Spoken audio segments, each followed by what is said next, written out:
Today's episode is sponsored by Raul Rodriguez Law. Welcome back to another exciting episode of the Leija Lounge. And as promised, we asked our dear friend Lester if he can kind of come back this week. And thanks for driving in again. From Dallas, making that drive again. Dallas, man. That's a fast drive. drive. He made it here in That's a tough fastest drive. time. You made it out here in 2 hours and 37 minutes. You must have been flying. Yeah. It's a Lamborghini. And that Lamborghini you got, all that money you made, Yeah, man. Yeah, my little Camry, my Toyota Camry. Yeah. That's it. That's the Lamborghini's name. That's exactly right. He calls a Lamborghini the Camry, but it's actually a fast, red striped, black stripe, red Lamborghini with black stripe on it. Sure is. I seen it. And the license plate says Leo. Can I borrow $100? You need some That's gas the real money. story. You That's the real story. You need some gas money to get back home.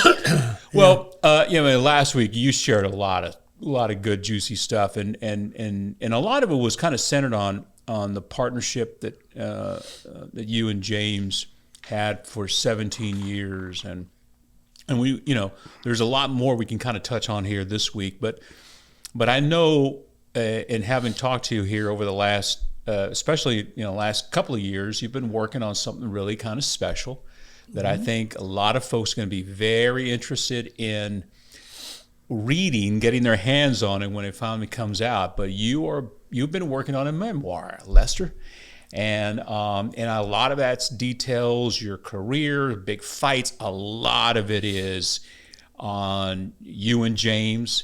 And one of the chapters on there, one of the sections is writing with Jesse James. Yesy James. Yep. There's 23 chapters, one of which is writing with Jesse James. But James appears in multiple chapters, but that was a big part of my career. But for those who do not know exactly what I do, my job is managing marketing events. So over the course of my career, 43 years, I've been involved in over 700 boxing events and maybe 150 world title fights.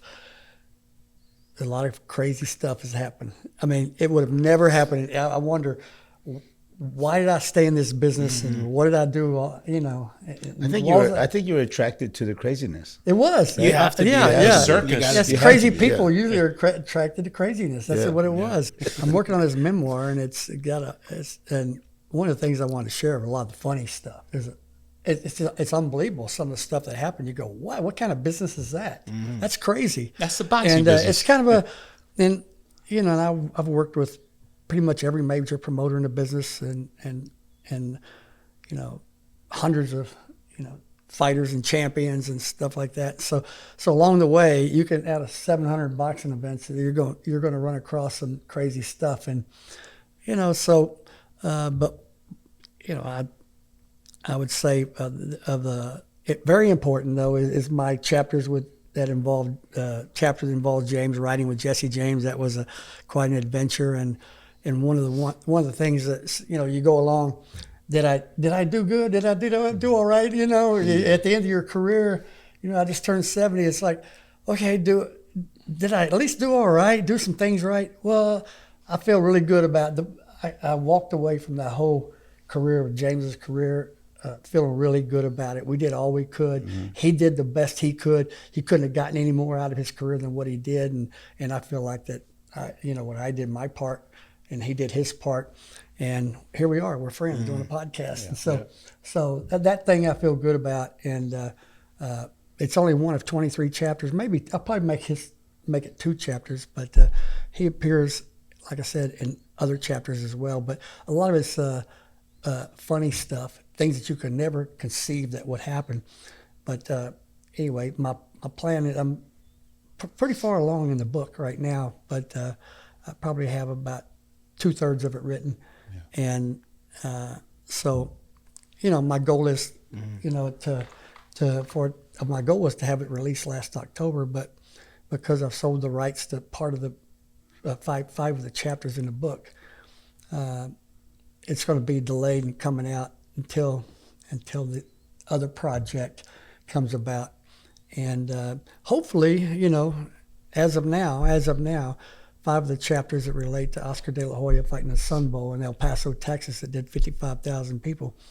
That the backstory on that whole thing was 5 chapters out of the book, and so I've signed a collaborative agreement with 2 producers in Los Angeles, and they're working on a screenplay now, and we're moving along, and so as the movie progresses, once the movie is done, it's finished, and it's actually in either theaters or live streaming, wherever it lands, then I'll be able to release the book. Yeah, so that's exciting. Yeah. I mean, that's a big accomplishment, but you've been a gifted writer, so I mean, this process has got to be fairly easy for you, I think, and just reading some of these things. I mean, you've got still a great memory recall for a lot of details and stuff. That, I mean, dude, I forgot what I did yesterday. Hey, somebody beats the hell out of you. Yeah. You remember it.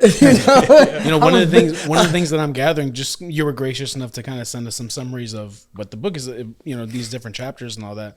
What I'm gathering, even just from last week, just hearing you, is you're a successful guy. No matter what you touch, it feels like that. It sounds, again, it's work, right? But it seems like you've done so many things in your respective field that you're a successful guy. It's not.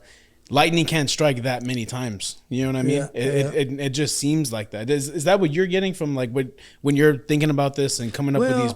One of the reasons I chose to write it was because I think partly I wanted to feel good about what I'd done. I had a degree from Texas Wesleyan University. I played college baseball, and then you look back and you say, could I have done something more productive or something that would have been more relevant, or and you kind of want to feel good about what you did. And so as I was sitting down writing this, and even just working on the outline of it, and then the summaries, it was like, holy crap, there's so much here. There's so much here.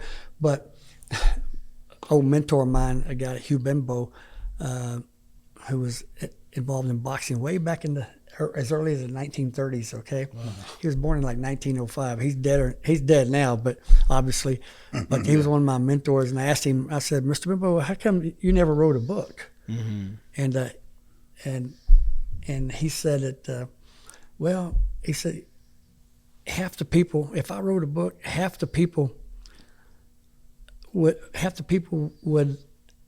care, and the other half would think I was lying. And so I was thinking and when I started writing, I said, a lot of it does look like somebody's lying, but it's no lie. It's not lying. I'm telling the truth. And you look at it, and you go, holy shit, did that really happen? Yeah. I mean, is that nutty? Is that crazy? I have one of my chapters. It's called "You Have the Right to Remain Silent." I witnessed about 7 people getting arrested at a boxing event. Okay, and so I write about those people getting arrested at the events. It's just one of those little things that you don't think about. I've had ring announcers arrested, fighters arrested, for different things. And one of the arrests I'll tell you about. This is a good one. Okay, no, it's not a good one. It's kind of a bad one. It was at Norfolk, Virginia, and Pernell Whitaker was fighting in Norfolk, Virginia at the Scope Arena. And I was managing marketing events, so I was over the security. I had to work with the staff supervisor, and I was responsible for ordering the police. So we ordered 12 police. And so I get to the arena, and I'm at the arena, and early in the show, I see about 50 policemen gathering over in an area. And I walk over to the police supervisor. I said, we are not paying all these cops. I said, this is not going to work. I don't know what's going on here, but we're not paying these cops. The guy said, oh, Lester, it never hurts to have too many cops in the building. They're just here to watch Pernell. I said, okay, as long as we understand, I'm not paying all of them. And he said, no problem. Well, when the fight's over, Meldrick Taylor was fighting a guy. And when the fight was over, all of a sudden I see all these cops converging down onto the ring. Okay, and this was live on ABC TV. Meldrick Taylor was an Olympic gold medalist. It was literally on ABC TV on a Saturday afternoon. And It's just the wide world of sports. ABC Wide World of Sports. Wow. Yeah, and also Thrill of victory, agony, fighting on the defeat. card that day was Evander Holyfield and Parnell Whitaker were fighting on the card as well. So Meldrick's fight was over, and then here comes the cops. And the guy walks out of the ring, and they converge on him. And I noticed that some of the cops were by all the doors and stuff. Well, the guy he fought on ABC that day was an escaped convict from the Colorado prison who had killed 3 people. Wow. He was a murderer, had killed 3 people. Escaped and then fought. And made weight. And he was fighting under an assumed name. And made weight. Yeah. So what's your excuse out there, fighters? This guy's getting all this done and making weight. Yeah. Yeah. That's So a movie busy. right It was there. funny. That's a Wait. script. That's It was a funny. script. A guy that works for Top Rank now, The escape Brad convict? Jacobs, who's the COO, we were talking about a book I'm writing, and he said, he said, were you in Virginia with that fight when Medina got arrested? I said, oh, hell yeah, I've already written the chapter. And he goes, I was his manager. I said, you were his manager at the time? I said, did you know? He goes, no, I had no idea. I never knew he was an escaped convict. Wow. But he's now the COO for Top Rank. And but that's Brad is. Not Brad the, is, Brad. not the escape convict. no, Brad that's is. just, but that's just one of the things that sorry, I put into that's you have the right to remain silent. Can you kind of share a little bit about the Don King, New York? Oh chapter? yeah, okay. So since we knew you were coming in these last couple of weeks, I've been hearing whispers of this. I don't know anything about it, but from Mark, I've just been hearing a little bit of whispers. Guys, this is an absolute doozy. Okay. And a lot of people are going to think this didn't happen. Yeah. But it did. Okay, for those who watched the show last week, we talked about James Leija fighting for Don King, and so they're somewhat related here. All right, this chapter is called "Never Shake Hands in a Bathroom." Yeah. Okay, that's going to be the name of the chapter. That should be a rule too. Yeah, it's a rule. It should be a rule. You know what? And we should splash it across with a whip. Yeah.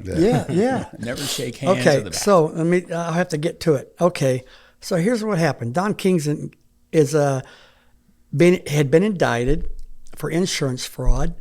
It's hard to go over it's too lengthy to tell you exactly what the crime was. I got a call from the U.S. Attorney's Office in New York, and they wanted to talk to me about a contract that Jesse James Leija had signed with Don King, and they wanted to know about some of the terms in the contract. Over 1,000 contracts examined. He was the only one that had that term in his contract. Okay, that term was, he was on trial, he was indicted because he committed insurance fraud with Lloyd's of London on a boxing event. He was not supposed to claim that he paid Julio Cesar Chavez $500,000 in advance. A promoter can take insurance. If a fight is canceled, he can get all of his expenses back if he takes out an insurance policy. And Lloyd's of London was the only one who would write that policy. Well, he claimed Julio Cesar Chavez pulled out of a fight. He claimed he paid Julio $500,000.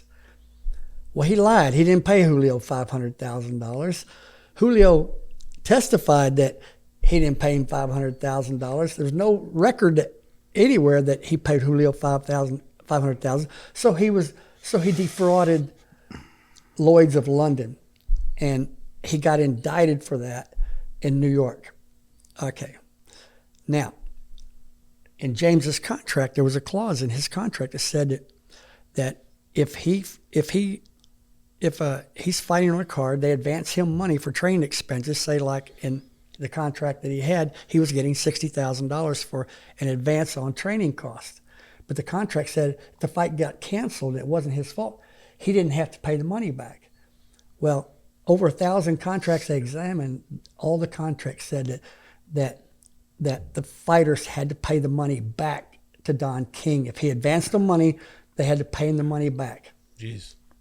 Okay. That's no matter what happened. If the other fighter got hurt, or if you got hurt, you had to pay the money back. Right. So he lied. Julio Cesar Chavez had a contract that said that if you advance me money, I have to pay you. I have to pay back Don King if the fight gets canceled. If I pull out, if you advance me money, I have to give it back. Well, not only did the fight get canceled, but he collected $500,000 from Lloyd's of London, but he never paid the money to Julio. Okay, so they want to know, why did I give that clause? Why did Jesse James Leija have the clause in his contract that he did not have to pay it back? It was the only contract that they examined. Most fighters just sign whatever Don King put in front of them. No, I was a stickler. I want to know everything going on in the contract, and I'll make changes till we get it right. And so, but anyway, and I told him that Don told me I don't give that clause to no Jesse James. I mean, I would give that clause to Mike Tyson. I don't give it to Julio Cesar Chavez, and I'm damn sure not going to give it to Jesse James Leija. And I said, well, he's not fighting. He's got to have. We cannot pay the money back. If somebody else pulls out and he spends $60,000 on training, where are we going to get the $60,000 to pay you back? So anyway, so we had that contract. All right. So they bring me to New York to speak to the U.S. Attorney's Office and the FBI who were investigating the case. When they picked me up at the airport, they had a U.S. Marshal that picked me up. He took me to the hotel. I was in the hotel for like 30 minutes, and I decided to go outside and go get me something to drink downstairs. Non-alcohol, like a Coke or something. Okay, just stating that. All right, so I come back. I go outside, and I see the guy, the U.S. Marshal, still sitting there. Okay, so I asked him, I said, is there a reason why you're still here? I said, I'm good. He said, no, I'm going to hang out here and, just make sure everything's okay or whatever. And he said, I'll be back tomorrow we'll have somebody to take you up to the FBI's offices. And so when you sit down and talk to them. So the next morning I get up and they drive me to the office there. And it's a small conference room, and on all four sides there's a whiteboard, like this white right here. But everybody I knew in boxing, their names were up there, and it had notes on them, their phone numbers, their everything. Did they have pictures like they do in the movies of the It individuals? Did. It had pictures, everything. But it was like they call it a war room. Yeah. In other words, that's where they work on the case, and they put all this stuff up on a whiteboard. They pushed they sat me down. They put a little old tape recorders, black tape recorder. They pushed a button in front of me, and there's Don King making an offer to me for James to fight. Well, James's contract says he's supposed to get $450,000. Don said, Lester, he goes, we can't pay Jesse James no $450,000. We don't have the budget for this show. And he said, I tell you what I'm going to do. I'm going to pay Jesse. I'm going to pay him $200,000, and I'm going to give you $50,000 for all the hard work you've been doing for the boy. And he goes, I know you help out on the promotions and things like that too. And I said, Don, I said, I don't care how we get the $450,000. You can put $400,000 down for him. You can put $50,000 for me. I said, but whatever deal we have, it's in the fighter's has to be in the fighter's contract. Well, as we're talking, and I'm listening to it on the tape, I tell the guy, oh, wait. I said,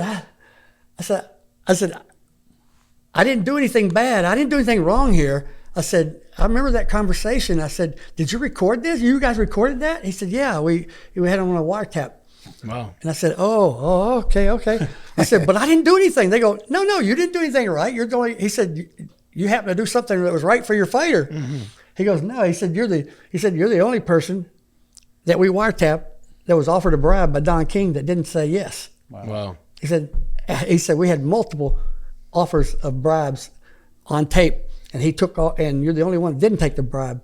Okay, so that's why I was going to testify. They wanted me to testify, not just for the bribe offer, because they're trying to discredit his credibility, but they want me to say what he told me about that clause being in the contract, and why did James have that clause and nobody else did.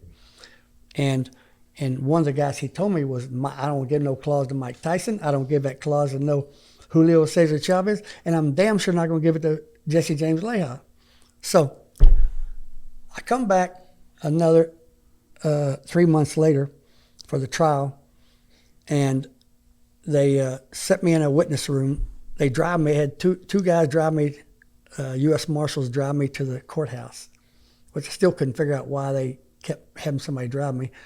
Okay, and then they send me to and so as I'm in the witness room, this is in downtown Manhattan, federal courthouse, and same place where Trump, where Trump was on trial, same building. Right. Wow. Okay, all right. So I'm in the witness room, sitting by myself there was another gentleman in there, and they open the door. Mr. Bedford, you'll be out in 15 minutes. We have a little break here, and we come back, then you're going to go out. I was the last witness because my testimony was very damaging to his case. And anyway, so I get up, I go to the restroom, I'm in the bathroom, I'm standing at the urinal doing my business. You know, okay. I'm standing there doing my business at the urinal, and the door opens, and who is it? It's damn Don King. Wow. Wow. Jeez. Okay, now keep in mind, I read a book about Don King, The Life and Crimes of Don King. In that book, they said he killed 2 people. Jeez. Allegedly. Allegedly, yeah, allegedly. Bare Okay. hands. One of them he did. He kicked one. One of them for sure he got convicted of. Wow. He got convicted of that one, and they gave him like some kind of they reduced the charges down to some kind of manslaughter. He did like 5 years, 4 or 5 years or something like that. He actually went to prison for that one. But there was one before that he got indicted for it. But, I'm not 100% sure. He got arrested for it, and they eventually dropped the charges. And, there's different reasons why they dropped the charges. Who knows why? But the guy died. Yeah. No one But the knows guy why. died. Right. Okay? And the other one died. There's 2 people died. Okay. I'm standing in the bathroom. He walks in. And I'm you're, like, you're holding "Oh, your my business God." while this happens? I'm holding my business. Yeah. And he walks in and he said, "Lester Bedford, my man from Texas, the king of Texas, Lester Bedford." He goes, "I shake your hand, but I don't shake hands with no motherfucker in no bathroom." Oh, that's good to know. I wouldn't have shook your hand either. Yeah. But anyway, so that's why the chapter's called Never Shake Hands in a Bathroom. Yeah. That was a lesson from Don King. That had to be just like, here you are, you're getting ready to testify against him. Don King. Hands full.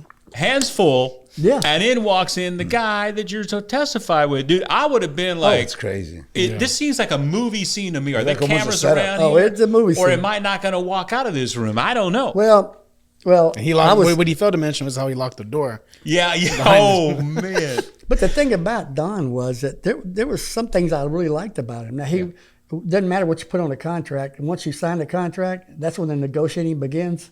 Because he's not really, the contract doesn't mean anything. It didn't, at the time, it meant nothing. Yeah. Whatever contract James signed with him, Yeah.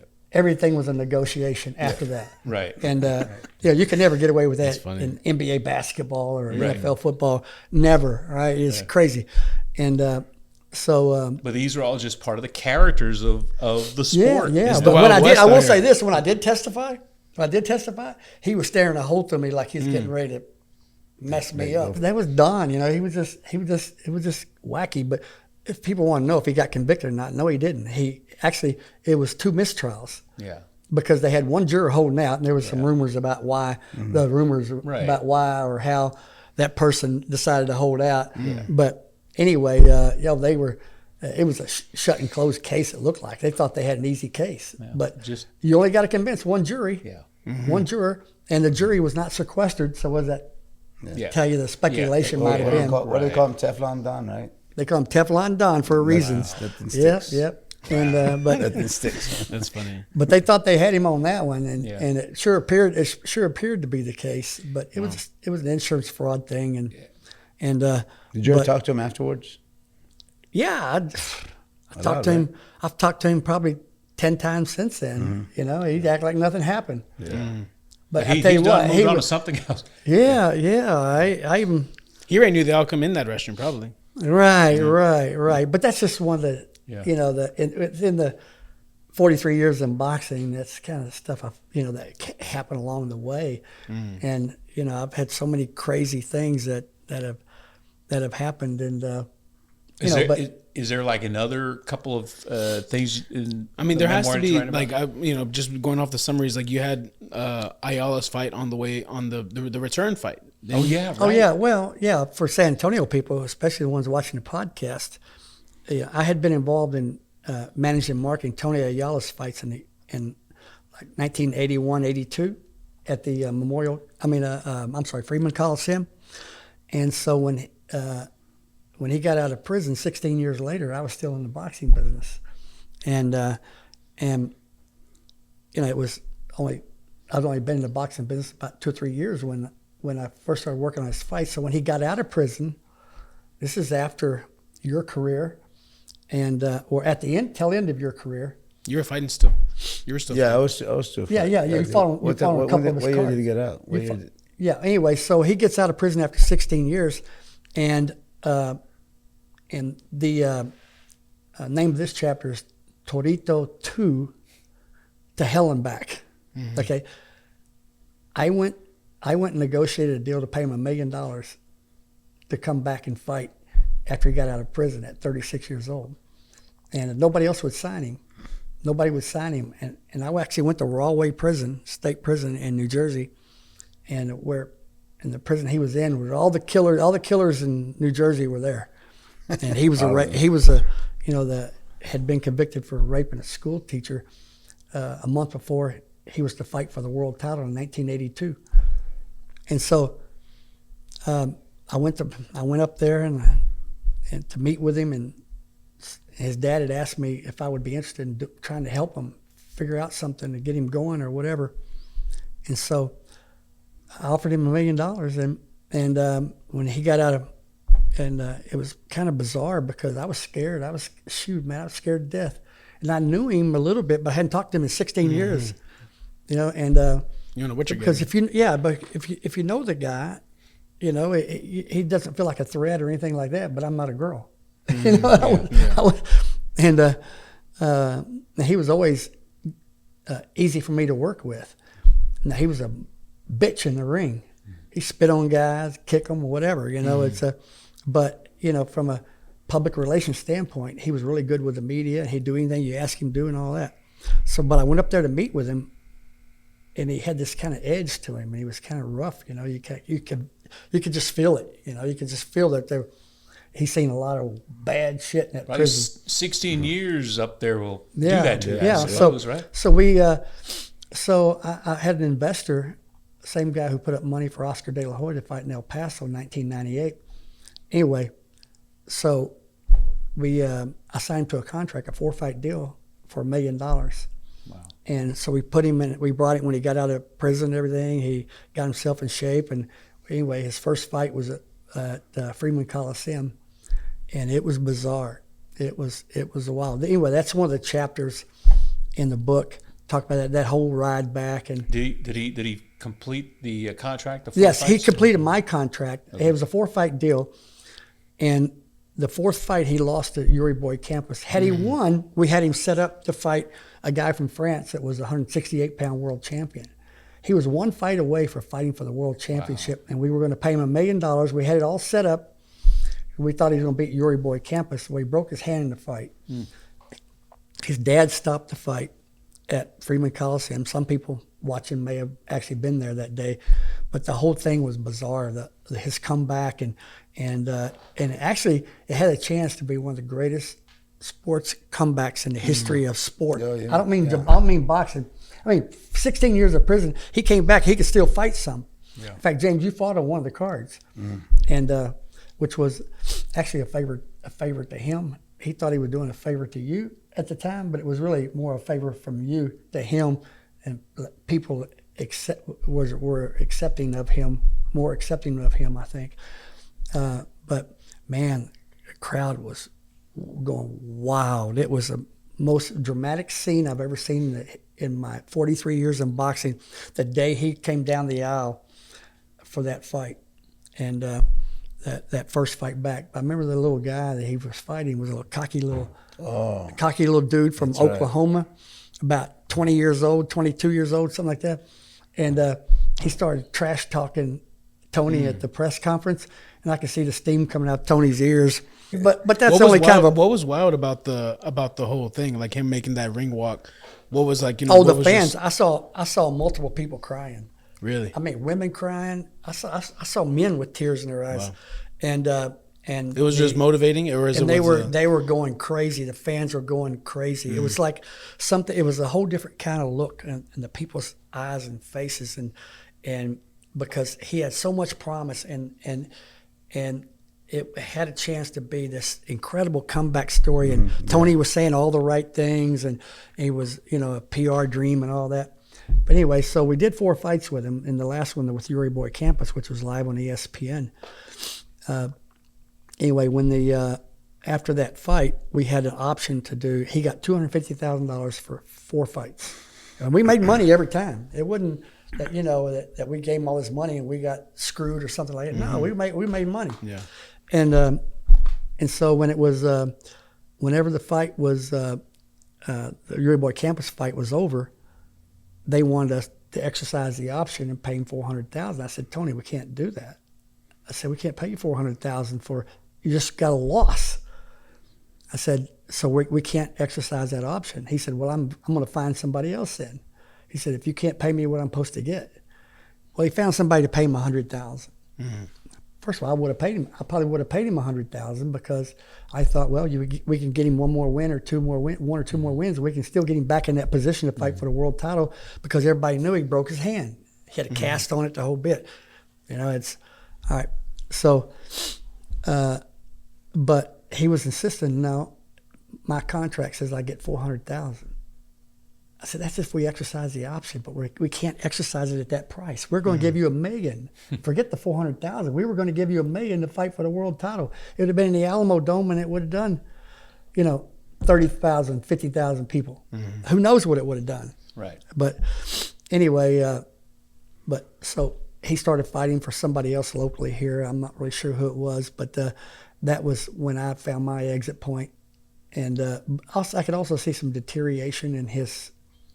Not his behavior, but hearing that he had been out carousing, partying, and things like that, and he lost interest, right? Yeah, and I kind of was, I thought, do I want to? I didn't feel as good about the whole thing as I had before, and so I didn't try to negotiate a new deal or anything. But then he got in trouble again, but anyway, it's an intriguing chapter in the book. It's like a crazy. Boxing's just so full of so many characters like that. And that's just it's not even that's a human drama story. Yeah. You can never make a movie out of it because nobody wants to hear about somebody's raping a school teacher or getting shot because he came in the back door of somebody's house or something like that. Especially if there's no light at the end of that story. Right. It has no redemption. It had a chance. It had a chance for him to be a world champion. I mean, he would have beat the guy from France because the guy from France wasn't anything. So he would have had a good shot at winning that fight. But it can't be a movie because there's nothing to feel good about at the end. At the end, a movie has to have something you walk out of the theater with to feel good about. And with him, he eventually committed suicide. Wow. And, it's a sad story, the way it ended and everything, but I had to get it in the book. But it's probably closer to something like a documentary, something you see on Netflix. For sure. It'd make a really compelling. It was something like what we saw with It was the HBO documentary on Albuquerque. Johnny Tapia. Johnny Tapia. Exactly. Yeah. Wow. Yeah, Johnny was never the fighter that Tony was. Tony was an incredible fighter. Let me tell you, when he was 19 years old, he was unbelievable. I mean, just strong and powerful. Most exciting. To this day, he was the most exciting fighter that I probably ever saw fight.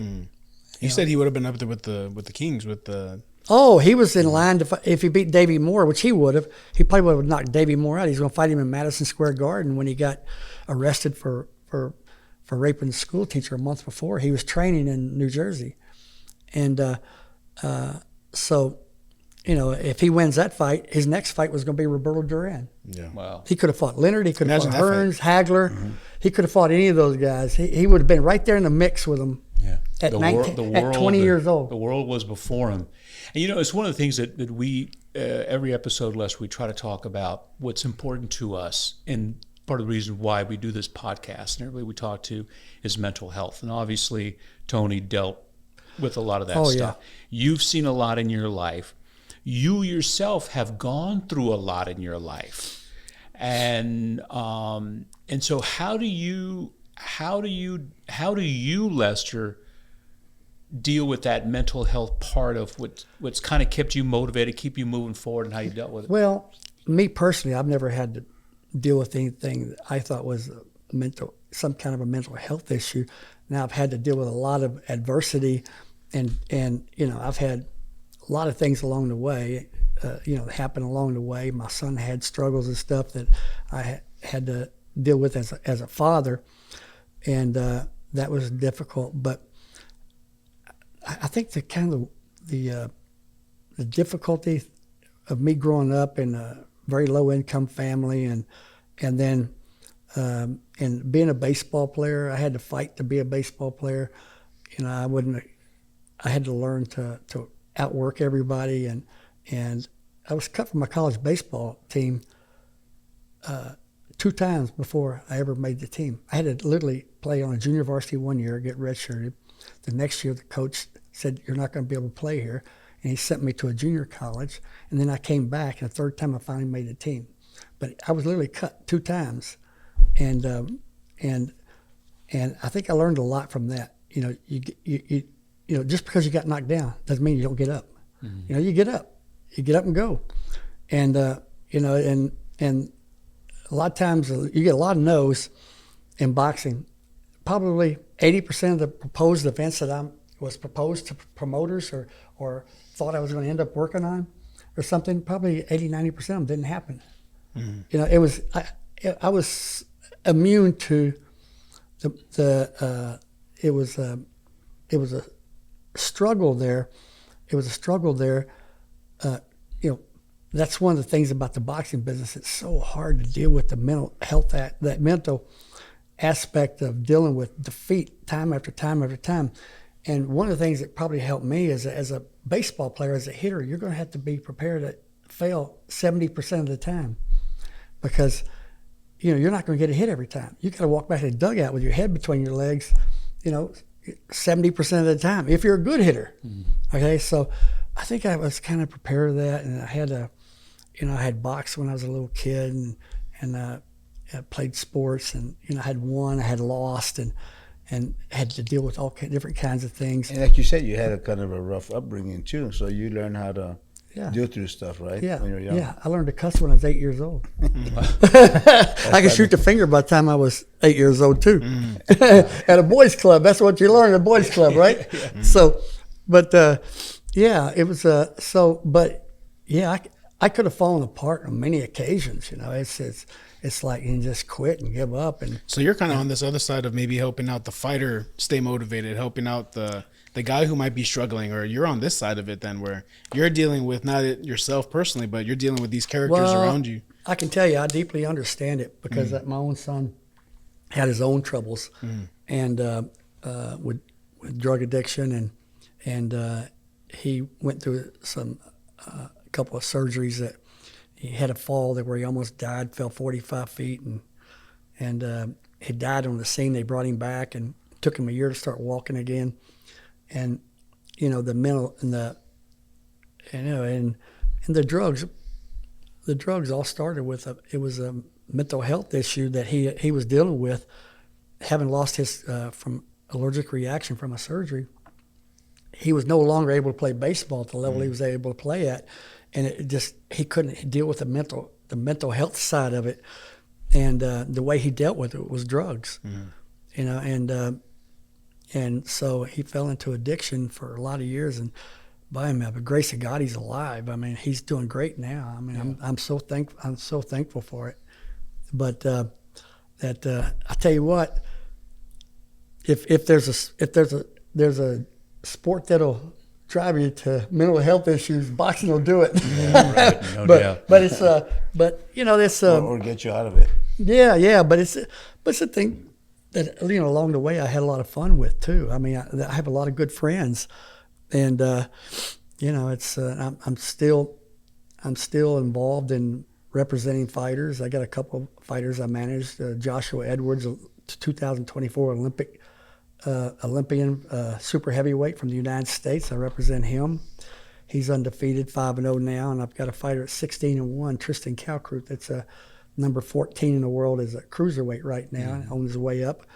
And you know, and I still piddle with some fights every once in a while. And but it's interesting. That's what I wanted to ask you, because we talk a lot about the boxing scene today, and you know, last week we talked about how that heyday in San Antonio. Will we see it again? I don't know. But what's your take on the boxing scene today, and then what's your take on TKO sports and Prince Turkey getting involved with it, and just you know, out of somebody who's really into business, what's your thought overall on the state of boxing today? Good question. Yeah. Great question. Yeah, well, you know, it's changed. Boxing has definitely changed. Social media has changed a lot of stuff. It's changed the ways that promoters want to promote nowadays. They think that you don't have to promote other than just do stuff on social media. I totally believe that is a mistake when they go that route. They're leaving money on the table. I still think that, you know, you can do billboards and you can do some radio. There's some things you can't do anymore. You can't really do newspaper anymore. TV's too fragmented. It used to be, it was easy to go to 3 TV stations, network affiliates, and cable, and you could reach people with commercials and things like that. So now what's happening is that everybody thinks everything is social media driven. But with social media, you can't really tell a story.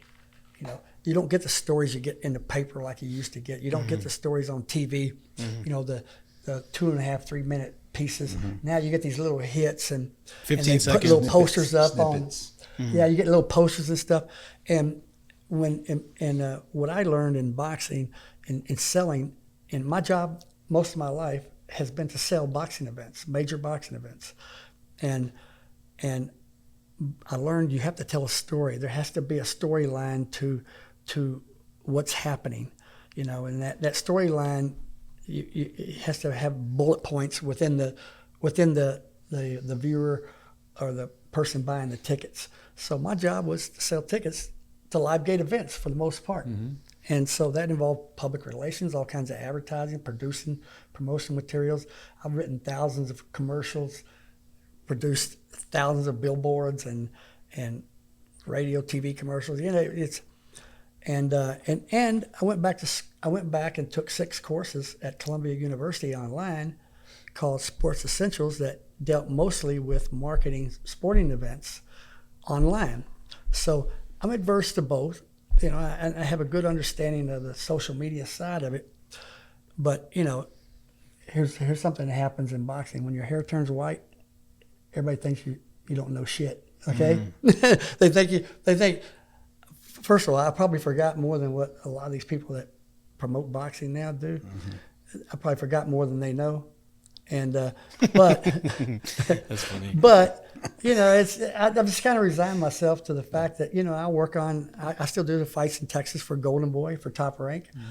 And, you know, some of the people that, you know, that didn't hire me 20, 30 years ago, they weren't around. They don't hire me now because because they think I don't know any. They think I'm old, some old guy. He can't know what can he know? Yeah. It's all old shit that he knows. Yeah. And so He's still putting up flyers. putting out flyers on cars. So how do you move your fighters now? Like what's the game plan or the scheme with that? Well, it's not much has changed about that. It's you're at the mercy of the promoter. Mm-hmm. It's almost impossible. One thing I cannot stand. I can't stand this business now. And this didn't happen. You tell me if it happened when you were a young fighter, where these promoters put on fights and all the fighters on the card, somebody's got to pay for them to fight on the card. The promoter doesn't pay them. His own manager or somebody else pays them. He gets little sponsors and they pay to put them on the card.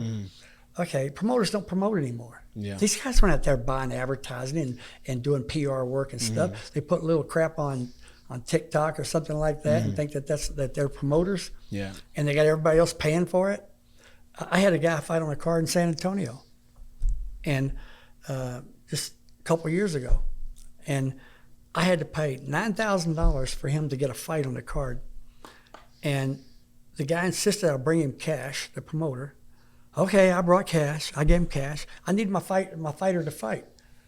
But I was so damn insulted that the way they were talking to me, and they were so far from being a real promoter. Mm-hmm. It's like I wanted to say something to them, like, you should be embarrassed of what you're doing here. Yeah, yeah. You're not doing shit. Mm-hmm. You're a broker. You're not a promoter. You're not a promoter. You're not doing anything for these guys. Mm-hmm. These guys are having to go out and scramble and get money and figure out ways to. How about you as a promoter go out and actually promote and sell tickets? It's in the title. Instead of forcing your fighters to all sell tickets and stuff. That's what they do now. The fighters have to fight. You got to fight.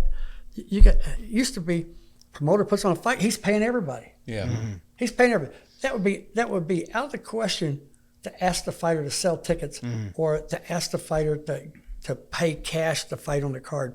But now promoters, if you're not signed with a major promoter, you're in trouble because then you're in this little game that they have now where if you want your fighter to fight, you almost have to pay to get him onto the card. Mm-hmm.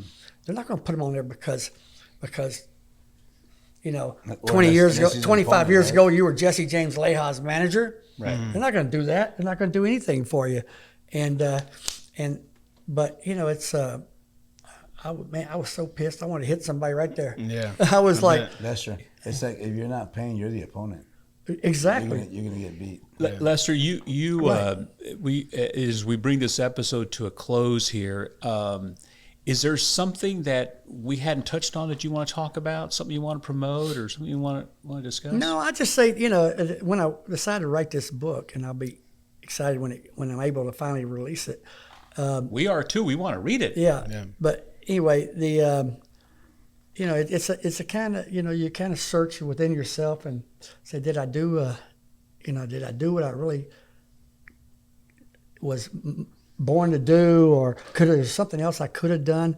But I'm taking the attitude I could have gone in and ripped people up. Right. I could rip a lot of people. I mean, I'm telling you, but I'm choosing to take a different route. I had fun with it. I had a lot of fun. I did something that was exciting for me. I didn't save the world. I didn't bring a bunch of people to Christ or something, or I just. But so I guess the book is a little bit of therapy for me to just to kind of feel good for what I did, but rather than rip people. I'd rather talk about the fun stuff, the interesting, intriguing things about it. It's a crazy business, but it's a business that I wouldn't say I was born to be in. I'd rather been a baseball player. That's all I ever wanted to be. I didn't want a damn job ever. I just want to be a baseball player. Could you have seen it as though you weren't born to play baseball? Like, I mean, because you did all this with your life and did all this, right? And right. You made people world champions. You made people a lot of money. You changed not his life, but our life. Like, you know what I mean? Like, you're meant to do something bigger than baseball. Yeah. But in your mind, I get the whole, hey, I was meant to play baseball, but you did something bigger. But I was lucky that I saw a lot of people, met a lot of people. I met every one of you because of boxing. I met you because of boxing. You two guys are two of the best friends that I have to this day. Thank you, Lester. And, We feel the same about you. All right. Well, Good man, Lester Bedford. a little kumbaya. Yeah. But I have, it's one of those things where you get towards the end, and say what can I do to do at this point? Well, I can't manage market events anymore hardly because people don't want to hire you. They don't even want to do any promoting themselves. They don't want to go out and actually market and promote and stuff like that. But so now it's just like, what can I do to get my story out there to tell people about this business, I want to be a positive and not a negative. I don't want to write some bullshit thing about how boxing ripped you off and all that kind of stuff. Boxing didn't rip me off. I worked my ass off in it, and I got what I put into it. I got out of it what I put into it, and it's what I chose to do, and it's kind of crazy. I look at I didn't get wealthy at it at all. I didn't even get, you have no pension. You got a pension? Nope. No, I don't either. We chose boxing, right? We boxed. I chose boxing. I have no pension. You get Social Security, that you got to work. But that's okay. I'm okay with that because I love to work in boxing. That's why I'm managing fighters now. When you're in an auto accident, you shouldn't be concerned with legal runarounds, just real advice. You deserve an attorney ready to work for you, an attorney that won't back down. I've lost loved ones due to the negligence of others. If you or a loved one has been injured in an auto accident, I want to be there for you. Raul B. Rodriguez and his team care about ensuring you and your family are represented, whether on the road or in the workplace. Raul is real, and Raul won't back down. Call 210-899-0300 to schedule a free consultation. For me, like just being on the outside of it, not being a part of the story, not seeing it, I'm purely the reader, right? Just being I'd say maybe a blip in the result of everything that you've done. I just me sitting down with you right here, I see you as a guy that's always looking forward, but has trouble maybe looking back at everything you've done. You know what I mean? Yeah, you're a guy that, what's next? So I got to keep going. I got to keep moving forward, right? I mean, have I done everything? Well, you haven't looked back and seen all the impact maybe that you've made, right? And maybe you don't feel that. No. Let me tell you, I know I had an impact, okay? Some people don't want it. They don't know. They don't care. And they don't even give a shit. I know that boxing is different since 1980 when I got involved in boxing in Texas. It's totally different than what it was. Definitely. And for up until probably somewhere around 2007, 8, something like that. Every televised boxing event that happened in Texas, I managed and marketed every one of them. Every one of them, and probably 80-90% of them after that. And so, I feel good about all that. And I've had fans come up to me and thank me, man. We appreciate what you're doing. I've had fighters and you got to feel good about your dad's story, to have been part of that. And by the way, I remember specifically when you won the world title, you brought him into the ring, right? Yeah, I was there. Yes. Didn't you? At the MGM? Yeah. Yeah, you fought the Zuma at the MGM and kicked his ass and Jimmy can say new. Finally won the world title. Jimmy can say new. What's that? Jimmy can say new. Yeah. Well, that was so you were just a baby, and who knows if he's sitting here, 30 years later. I mean, boxing's still feeding us. Yeah. You know what I mean? It's still doing that. It's that's why I say all the time to my fighters and my amateurs and all that. I'm like, you never know what you're gonna do. This is one thing, but boxing's still paying us. Well, and you're contributing to people too. You're helping them with their fitness and giving them self-confidence and it's rewiring their brain somehow. Just go hit our bags. Right. Boxing has some redeeming qualities to it. And one of the things that I'm really excited about now is that I started the Texas Boxing Hall of Fame. I had done the Corpus Christi Boxing Hall of Fame in San Antonio. I started those really just to kind of honor local people. I really want to do the one in San Antonio because when Joe Souza and Tony Ayala were both of them had bad health and everything, I thought, we need to start this little San Antonio Boxing Hall of Fame. If I'm going to do it, I need to do it now because these guys are going to die. They had not spoken to each other for 20 years. They hated each other like death. And Tony had to hit Joe in Corpus Christi in the hotel. Remember that? He hit him and knocked Joe out. Joe went boom, just like somebody shot him with a rifle in a bar in Corpus Christi. It wasn't a big hit either. It wasn't even a big hit. And I asked Joe, I said, Joe, you okay? He goes, I told you I have a China chin. And they got mad. But they hated each other like death. Okay, over some little stupid stuff along the way. Then the Hall of Fame, they hugged it out and cried it out. Yeah.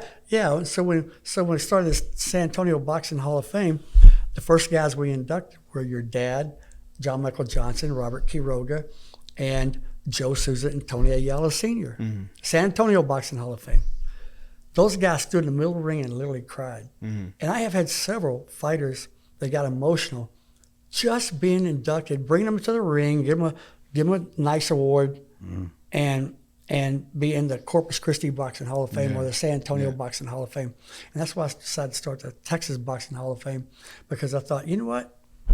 We're not getting any consideration for all these champions from Texas for the International Boxing Hall of Fame in New York. It's a New York thing. Yeah. It's an East Coast, West Coast thing. Everything in the middle they don't pay attention to. So we got to do our own thing. And so we started it with naming the top 100 fighters of the last 100 years, because we're behind. We're behind over 100 years. But my whole thing is that now one of the things I want to do down the stretch here is I want to honor, continue to honor these fighters, the ones who gave. I've seen them. The most heartbreaking thing for me is to see a fighter that's struggling, that has, trouble speaking or trouble. I mean, he's lucky. He's in pretty good shape, But I'm sure, you may have complications down the road. We don't know, but it could happen. But the hardest thing for me is to see these fighters who left everything in the ring, and these fans were there to enjoy it and cheer them on and all that. Okay, now we got and they're not relevant anymore. Yeah, he's relevant. He's one of the lucky ones. But there's a bunch of fighters that aren't. They have nothing in their life, and it really means something to them to be in the Texas Boxing Hall of Fame. And so, coming up soon, hopefully this year, we're going to have induction ceremonies in 5 different regions in Texas. And San Antonio and Austin will be one of the regions. And there's several people from San Antonio in the Texas Boxing Hall of Fame. And so I want to get everybody inducted, but they're already named to the Texas Hall of Fame, Boxing Hall of Fame. But we want an induction ceremony where they can walk up and they can get it. You can hand them an award. Yeah. And so we're going to start that this year, and we're working on the website now. But that's my thing now, is to honor the fighters themselves and some of the other people who, these people, they don't ever get recognized for anything. And so that's where I'm at, and that's where I'm going. And hopefully this little movie thing with Oscar De La Hoya fighting at the Sun Bowl in El Paso, hopefully that ends up getting produced within the next year and a half or so. And once that's, I can't talk about that really much, because it's just in the early development stages, except that to tell you that I have signed an agreement with it, and they are working on the movie now, and they'll be starting to cast it and different things here before too long. But anyway, so I get a chance to tell my story, tell it right here, and keep honoring these fighters, and hope you don't get hit by a damn truck on the way on the way home. Exactly. Yeah, right. For sure.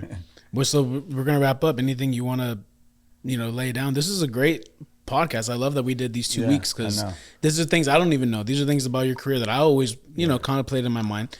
You retired when I was in 8th grade, so like a lot of this stuff was done early, before That's me. amazing. You got to see some of it. I got to judge his last 3 fights. At home, I'm judging the last 3 fights. You know what I mean? Oh, wow. It was really cool. Like, it was, my brother wasn't really the one to watch most of it, but I loved it just from the start. Like, I grew up in that gym.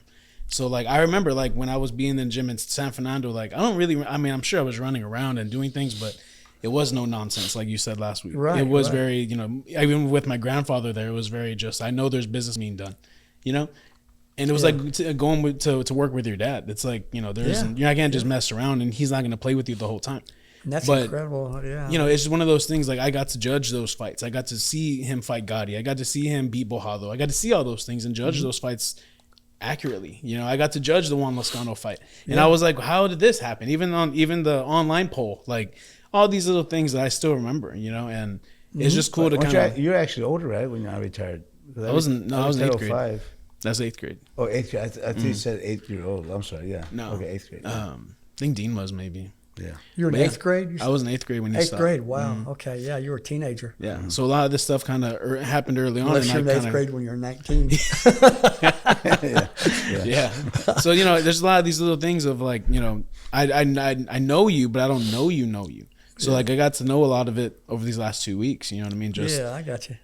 So it's a fun one for me. I know my brother was really appreciative of it because this is stuff he doesn't know, right? He's not in his conscious brain can reminisce about all these. When little I things. finish my chapters on your dad, I haven't written it yet. It's one of the few chapters I haven't written because I want to really be focused and I'll send that over to you. And Oh, so yeah, you for and sure. you and your brother. Those can are, read it. these are things like, the one, I don't disclose it too much, but one of the main reasons why I really wanted to start this podcast, for the mental health reasons, of course, right, to inspire the next generation, or just, even this generation of people going through their own little struggle. But I really just wanted to document what my family was doing for the future, for my daughters, for my brother's son, to get these stories on video, just so they know who we were, who he was. we needed to rehash his career here, like we did on the last show.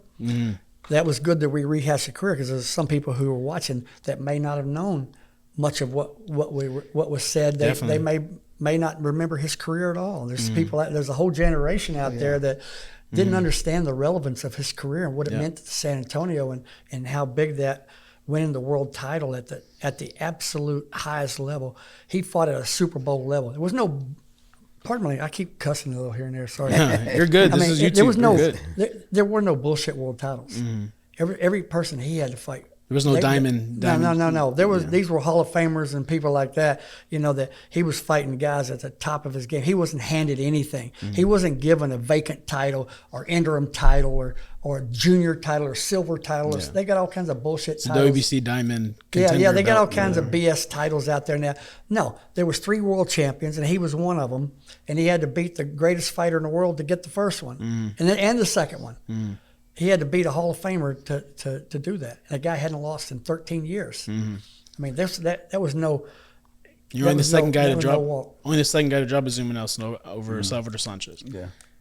Crazy. The thing is, we worked hard. We both did. He did his thing, and I did my thing. We just worked together as a team. Yeah. But it's like Mark said last week.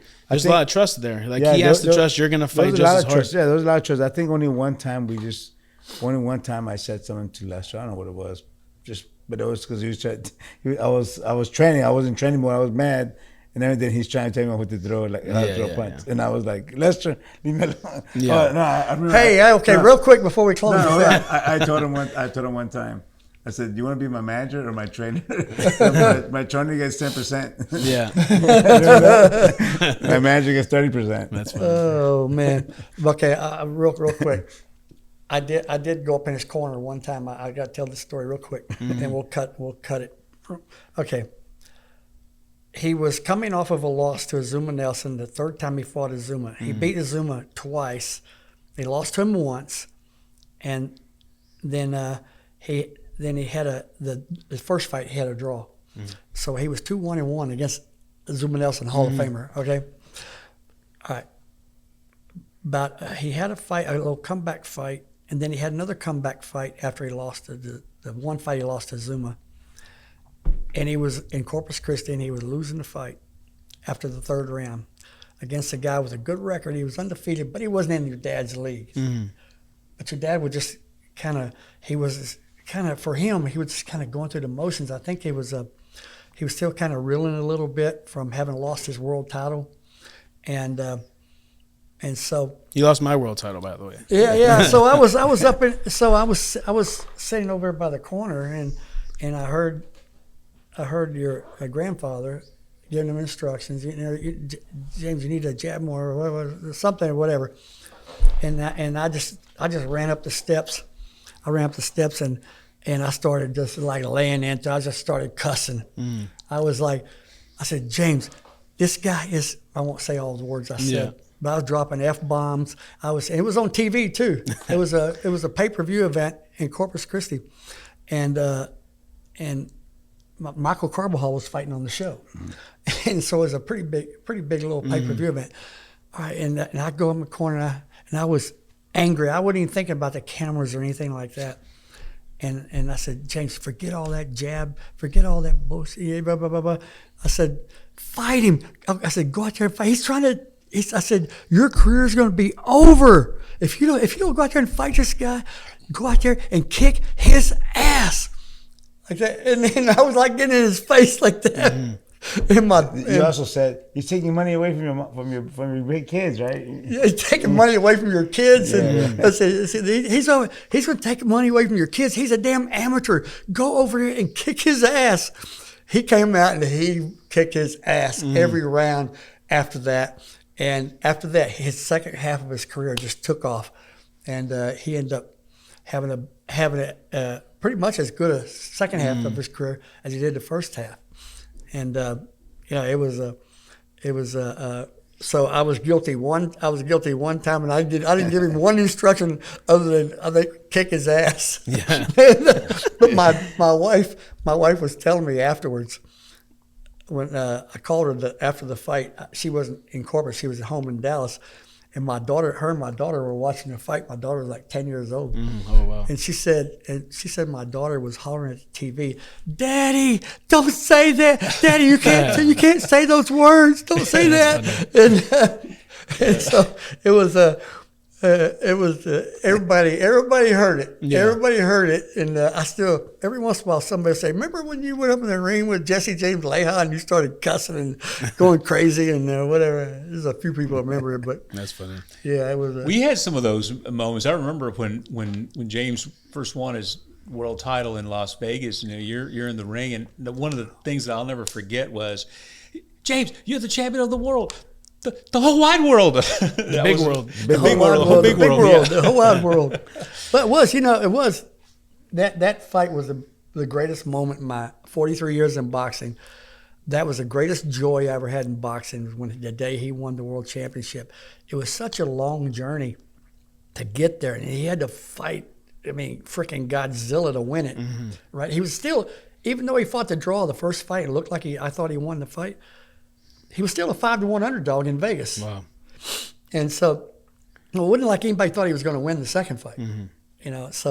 So it was. But it's like they say, if you're the underdog and you get a draw with the champ, you won. This is at the MGM. Really, you won the fight. This is at the MGM in Las Vegas, okay? Right. And, it was a big deal. And it was sold out. And Julio Cesar Chavez was fighting the main event. It was called Revenge of the Rematches. There were rematches between all these fighters that had one and lost. And anyway, so James was fighting. His rematch was with Azuma, who they had to draw. And that's how he won the world title. But, oh, my gosh, it was just euphoric. It was amazing. The whole time, even that, like the after party and the flights back. I didn't even drink, and I think I got drunk. I didn't at first, but by about 3 o'clock in the morning, I finally started feeling it. But I started thinking, I think I'm getting drunk. And I hadn't been drunk in I don't even know how many years. I think kind of leading up to that fight a little bit, there was, because I was there for a couple of days beforehand, working for KISS Radio as a correspondent at the time, if you recall, had my media credential. But I had all kind of conways to get marked in. Yeah, he did. But to pass the time, we used to hang out at the MGM Grand in front of that little Betty Boop Cafe. And I don't know how it started, but we started going to the payphone, picking it up, and saying, "Excuse me, can you have my friend Paige? Well, what's his name? Mr. Shorts, Mr. Jim Shorts." And then whatever. I mean, we had other names. All kinds of names. IP Freely and all kinds of. But you would hear this huge jazz. And they would do it. Yeah, you would hear. You would hear it chime. You would hear it chime. Ding, ding, ding. MGM Grand, paging Mr. Shorts, Mr. James Shorts, and we'd laugh. Okay, let's come up with another name. Yeah. But that we would do that to pass the time, just try to not think of the fight. Another thing too about that fight at that particular fight at the MGM, or previous fights too, is that Christy Martin, who the movie Christy is out now, and what's the Sweeney girl's first name? Sydney Sweeney. Sydney Sweeney is playing Christy Martin, the female boxer. She fought on several cards that you fought on, Don King cards, and we had breakfast or lunch or something with them at least 2 or 3 times with her and her husband. The husband beat the crap out of her, tried to kill her. Yeah. Eventually, we thought they was a nice guy. Wow. we thought he was a nice guy. He was an older guy, but we thought he was a nice guy. Yeah, nice right hand. Yeah, she's awesome. She was very nice back then. Still is. Yeah, she was in Austin. I bought her ring, I don't know, years ago. The ring that we have at the gym now. Was that her? That was her ring. Really? That was her ring. They even we picked it up over there? No, I'm sorry, not from Christy, but from her partner. Her ex-husband. Oh. No, the partner. the female partner. Lisa, the fighter. Yeah, I know who you're talking about. Hogan or Holcomb or something like that. Yeah, we bought it from them. Wow. Yeah. Wow. Yeah. Her I partner. remember loading up that thing. Yeah. I'll never forget. You fought on a lot of major cards. And we got time for one more story? Of course. Yes. Okay, you fighting in Madison Square Garden. Okay, he's fighting Oscar De La Hoya at Madison Square Garden. That's big. Has anybody else fought in Madison Square Garden in San Antonio? Yeah. No. Right. No. Okay. I don't think he even fought the MGM. Not unless they were fighting in the ballroom at the MGM. Yeah. All right. Anyway. The MGM Grand. Or Mandalay Bay. Right. Mandalay Bay, too. You fought Not only that, Oscar was saying his favorite New York fight was against my dad. That was the first time 2 Mexican Americans sold out Madison Square Garden. Yeah. Well, anyway, so Madison Square Garden, we're in the locker room. It's a big deal. We're in the locker room in Madison Square Garden where the Knicks used to be and all that crap, right? Okay. And how many great stars are in that locker room that did concerts with Billy Joel and whoever else at the time. But anyway, so we're in the locker room and his guys that shoot the guns off are getting ready to. The gunslingers. The gunslingers were getting ready. They're putting their chaps on and unfortunately, old Jack Glover, who was about 75, 78 years old, I don't know how old he was at the time. He and his son were 2 of the cowboys that would shoot the guns off, and there was another couple guys. And Jack was trying to put his chaps on. Well, he drank a little too much in the bar before the fight. He was trying to calm his nerves. Yeah, the calm nerves. Well, he got so drunk, he's trying to put his chaps on. He's just wobbling and stuff, and he was trying to get them on, and then he fell over forward on his face. And when I saw that, I said, "Oh my God! If these guys go out there and shoot those guns, if he puts that gun in somebody's ear and bust their eardrum or something like that, we're going to get sued, and it's going to go bad." The people in Madison Square Garden didn't want to do it anyway. But they kind of gave in a little bit. And I said, "No, we can't do it. We're not going to do it. We can't." So we can't do it. And I remember his son, who was one of the guys, he was a little bit drunk himself too. Yeah. He said they had a little too much fun in New York. They both did. Yeah, a little bit too much fun in New York. Anyway, he got mad at his daddy. He was saying, "Damn it, Daddy, you effed this up." He says, "Well, now we're not going to be able to shoot our guns in Madison Square Garden." He goes, "I'm disappointed in you, Daddy." He goes, "I'm so man, I'm so gosh dang man." Anyway, and he was like, "I'm sorry, son. I guess I drank a little too much." That's funny.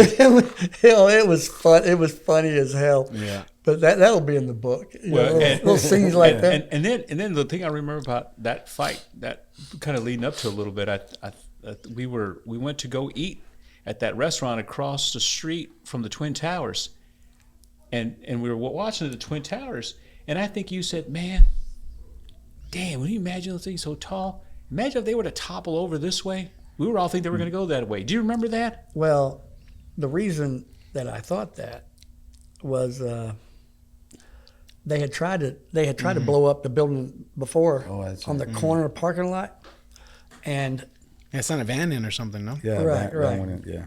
Right. Anyway, so I remember that they were trying to blow it up and have it fall over, and I And we were mentioned right that- there at that cafe Yeah, staring yeah. at these. Oh yeah, my wife and my kids were there, and we went up to the top of it twice before. But anyway, yeah, that was a kind of eerie thing. And it certainly was not too long after that. But that I remember unfortunately it came was down. it was like a half year. But it was it was 6 degrees outside. I remember that. Jeez. And I was trying to I couldn't take it. I was like, and I asked the bellman, how the hell you open this door and walk for people and stand outside? He goes, you have to know how to breathe. He was trying to show me how to breathe and everything. And sure enough, once he told me how to handle it, I was like, oh, it's not near as cold. He said it's psychological. He said it's a psychological. 6 degrees. I've never been in 6-degree weather. Maybe 12 or 15 or something like that. But 6 degrees, and oh my gosh, it was brutal. It was cold the whole time we were there. Yeah. Well, another great fight up in New York was the Coney Island fight. Hector Camacho Jr. at the new minor league baseball park. Yeah. That's where we stayed, right next door to the Twin Towers. Yeah, and you went to meet with Rudy Giuliani, the mayor of We New got York photos at of the that. time. We got photos of that. Yeah. Yeah, and I had seats. Me, my wife, and 2 kids had seats in the middle on the front row, and and I remember we sat down, and then here comes Rudy Giuliani walking in. They said, "Sir, you're going to have to move. You all are going to have to move down about 3-4 seats." I said, "For what?" They said, "The mayor's coming." I said, "Who?" I said, "Where?" I said, "Oh, there, yeah." I said, "Well, who's he got? How many people has he got with him?" They said, "Well, there's 4 people with him." And I said, "Well, why does he need 5 seats?" "Well, he has to have bodyguards with him." I said, "Bodyguards?" I said, "For the mayor of a damn city? Sir, New York is bigger than most countries, okay? So, it's a little bit different. You don't know what's going on around here." He goes, "He's got to have his bodyguards with him." And now I know why these guys had his bodyguards with them the whole time. Yep. But we had to move over, and I was pissed because we had to move for the mayor of New York, Rudy Giuliani, who, has made many headlines over the years. Yeah. But yeah, we met so many good people, and everything is I'll put it all in the book. How about that? Yeah, no. I'll rehash it all in the book. Well, it's an interesting business, but I think what's fascinated, Lester, is last week and this week you sharing a lot of details, history about boxing, history with James, no doubt. But there's reading these summary chapters of the book. I think just not only people who love boxing are really going to enjoy it, because it's like it's a sneak peek. Going behind the curtain. Remember we talked about that, right? Mm-hmm. Peeling the curtain back. But it's also, there's a lot of good stuff there about business, perseverance, overcoming. There's a lot of that in there. There's a lot of motivating stuff in this memoir that you're putting together. Yeah, well, in boxing, if you don't fight for what it is that you want, it's not going to happen. Mm-hmm. I mean, it's a fight. It's a damn dog fight. Just to somebody's got to be fighting. The fighter's got to put the effort in. That's the number one thing. And then there's got to be people fighting around it too. To get them the opportunities that they need, or the promoters, taking chances, taking gambles. And I will say this about Bob Arum: he's the one guy that when I would go to him with ideas, bigger ideas, he was all on board. He was the guy that had the gall, the balls, or whatever you want to call it, the bells, to do something big. And that was the case with. I put the deal together with him for when he fought in San Antonio. I had to talk to him for a while to get him to come to San Antonio. That wasn't a hard thing because San Antonio is such a great fight town. Mm-hmm. He fought here, but then in El Paso, it took me a while to talk him into it. But, what was the odds of him fighting Oscar fighting in El Paso in a football stadium? You know, I had to bug the crap out of him. That's part of what the movie's about. You know, and the unlikelihood of it happening. But you got to prod. You got to keep prodding people and pushing them. But you got to show them that and give them confidence that we can make this work. It'll work, you know. And after you have a few successes, then they get confidence in you, and then the next thing you know, you're doing. Trust is there. You know, then you go to the Dallas Cowboys and you're able to put a deal together for the Cowboys for Manny Pacquiao to fight there twice, and then Canelo, and then Errol Spence, and you know. But you got to get. It's so hard to get people on board. It's a fighting business in that you got to fight for every little thing, and that's probably not going. That's one of the things that's not going to change in boxing. But anyway, but it's been a fun, interesting ride, and It's been a long journey. yeah. It's been a long journey. Yeah. Well, you're still in it, right? You still got some guys fighting, and so I asked this a little bit earlier, but you know, what are your thoughts right now with the current state of boxing and the promoters and new promoters coming in? You know, you have Dana White and TKO in Turkey, and there's some people who are excited to see them come in. There's others that are of the opinion of, hey, they're going to pay the fighters less because this is the same business model they use for the UFC. But like you said last week, they're trying to find that middle ground of like, well, we should control or like I guess oversee all these moves, right? Like unifying all this stuff. Well, I mean, I'll start with every rich guy that's ever put money in boxing. Somehow they always end up quitting, getting out of it because they get pissed off about something. They don't like the structure of the sport, or they want to have control, and once they don't get control or it doesn't go their way, they just kind of back out of it. Okay, and it's going to be hard to change the model of boxing. People have tried everything. You know, I used to think that, okay, I got all these great ideas with boxing. You know what? I think I'll put somebody in the ring between fights, playing music or something. Well, as soon as I put somebody playing music at a fight, they were about ready to throw beer bottles at them. They want them out of the ring. They just want to come. They come to damn fights and that's it. You know. So you try to do all these changes to boxing, and think you're going to do something different, and really all they really want is to see two guys get out there and fight. You can't entertain them. You can't change up the way that. I mean, boxing needs some changes. It'd be nice for there to be some changes, but one guy like this Turkey guy, that's the rich guy from Saudi Arabia, he's the heir to the throne for king of Saudi Arabia. Okay, his family's worth $1.3 trillion. 1.3 trillion, not billion, not million, trillion.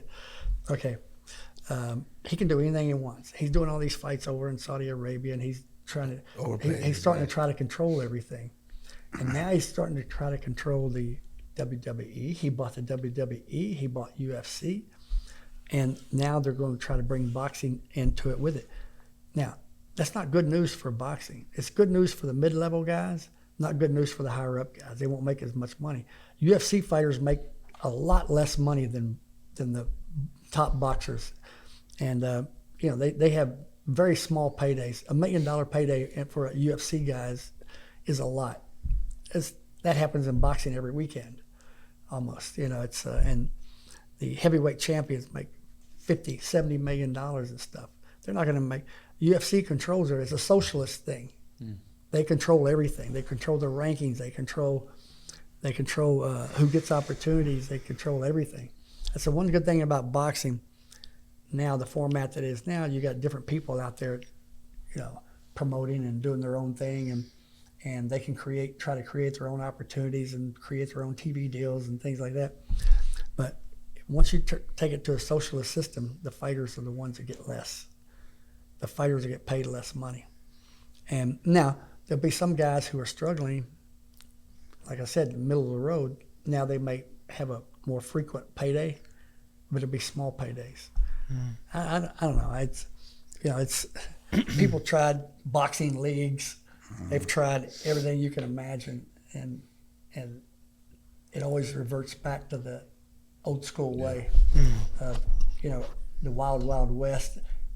Promoters doing their own thing, their own TV deals, their own, it's hard thing to change. Yeah. I learned, the only thing I changed was the way I promoted them, the live gate events. I would just advertise different than what other people had. It used to be that it was all posters and stuff like that. Well, I was big on advertising, billboards, radio, TV, stuff like that. And now, of course, social media. And but now they're reverting in boxing. They're trying to put a lot of focus just on social media. Well, you can't tell a story on social media. It's about to sell people, to get them enthused about a fight. They need to know what they're about to see. Just putting a picture of a bunch of fighters on there with names and stuff on a TikTok. Oh, we're having a big fight night. Blah, blah. No, well, what's going on? What intrigue me? Tell me something about who I'm getting ready to see. A future superstar, or some kind of incredible and it's fight. almost like they ought to recreate some mini Barker Channel TV shows, and that I could see that you could feed that on social media on the videos, because now you're learning about that particular fighter, or you're following them along the way, and so you might get hooked on it. It's hard for people to build stars now like they used to. They used to build them on TV. And there were so many TV networks that were doing boxing. It really hurt when HBO went down. HBO was the mountaintop for boxing. That was the marquee. That was the beginning of the downfall, right, for boxing, where it's come down to. Well, it's hurt. It's hurt considerably. The Zone has helped a little bit pick up the slack, but it's still doing better than UFC. I don't care what anybody says.